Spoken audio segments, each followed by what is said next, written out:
നിങ്ങളുടെ ഇഷ്ട പരമ്പരകൾ എക്സ്ക്ലൂസീവായി സൺ നെക്സ്റ്റ് ആപ്പിലൂടെ തികച്ചും ഫ്രീ ആയി ഇപ്പോഴേ ആപ്പ് ഡൗൺലോഡ് ചെയ്യൂ. എന്ന് നിന്നോടല്ല പറഞ്ഞേ? എന്നോട് ആരോ പറയട്ടെ. ഞാൻ ചോദിച്ചതിനുള്ള മറുപടി സേതുട്ടൻ പറ. എന്നാ നീ കേട്ട സത്യമല്ല. എടി, വല്യമ്മ ഭാവനയോടൊപ്പം കുറച്ചു ദിവസം നിൽക്കാൻ വേണ്ടിയാ പോയത്. സേതുട്ട, വെറുതെ കള്ളം പറയരുത്. വ്യക്തമായിട്ട് അറിഞ്ഞിട്ട് തന്നെ ഞാനിപ്പോ വിളിക്കുന്നെ. എടി, ഞങ്ങൾക്കറിയാത്ത കാര്യം നീ അറിഞ്ഞിട്ടുണ്ടെങ്കിൽ പിന്നെ എനിക്കൊന്നും പറയാനില്ല. നീ നിന്റെ അമ്മയോട് തന്നെ പോയി ചോദിക്കും. എന്തിനാ ചേട്ടാ ഭാവന എന്റെ അമ്മയോട് ഇങ്ങനെ ചെയ്തേ?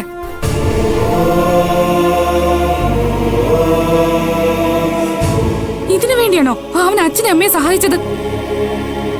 എടി, ഇതിനുള്ള മറുപടി ഞാൻ നിന്നോട് എന്താ പറയണ്ടേ? എനിക്ക് നിന്നോടൊന്നും പറയാനില്ല പല്ലവി.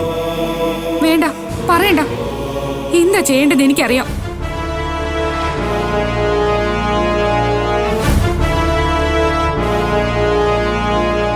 എന്താടാ പല്ലവി എന്താ പറഞ്ഞേ? അമ്മ, വല്യമ്മ ഭാവനയുടെ വേലക്കാരി ആക്കിയിരിക്കുകയെന്ന് അവളോട് ആരോ പറഞ്ഞു. അതാരാ? ആർക്കറിയാം? വല്യമ്മ ഭാവനയോടൊപ്പം പോകുന്ന ആരെങ്കിലും കണ്ടിട്ടുണ്ടാവും. അവര് പറഞ്ഞതായിരിക്കും. ഓ, ഇനി അവളെങ്ങാനും അവിടെ ചെന്ന് വഴക്കുണ്ടാക്കൂ. ഒന്നാമതേ ബോധമില്ലാത്തവളാ. അവളെന്താ പറയുന്നെന്നുള്ളത് അവക്ക് തന്നെ അറിഞ്ഞൂടാ. എന്തായാലും അവിടെ പോകും തോന്നുന്നില്ല അമ്മേ. അല്ലെങ്കിൽ തന്നെ ഇപ്പോഴാണോ അവരമ്മയെ അന്വേഷിക്കുന്നത്?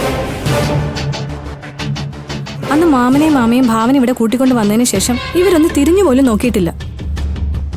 നീ ഒന്ന് ഭാവനയെ വിളിച്ച് കാര്യം പറ. അവളിനി അങ്ങോട്ട് ചെന്നാലും. അങ്ങോട്ട് വിളിക്കണ്ട അമ്മേ. ഈ വിവരം പറഞ്ഞാൽ ചിലപ്പോൾ വല്യമ്മ അവള് പറഞ്ഞു വിടും.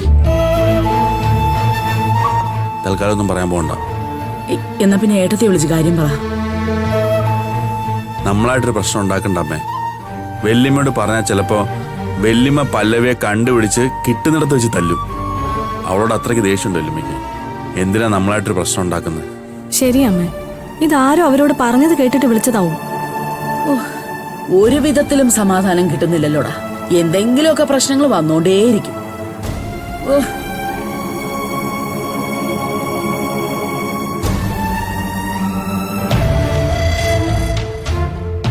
സേതുട്ടാ, അവൾ അവിടെ പോയി വഴക്കുണ്ടാക്കുവോ?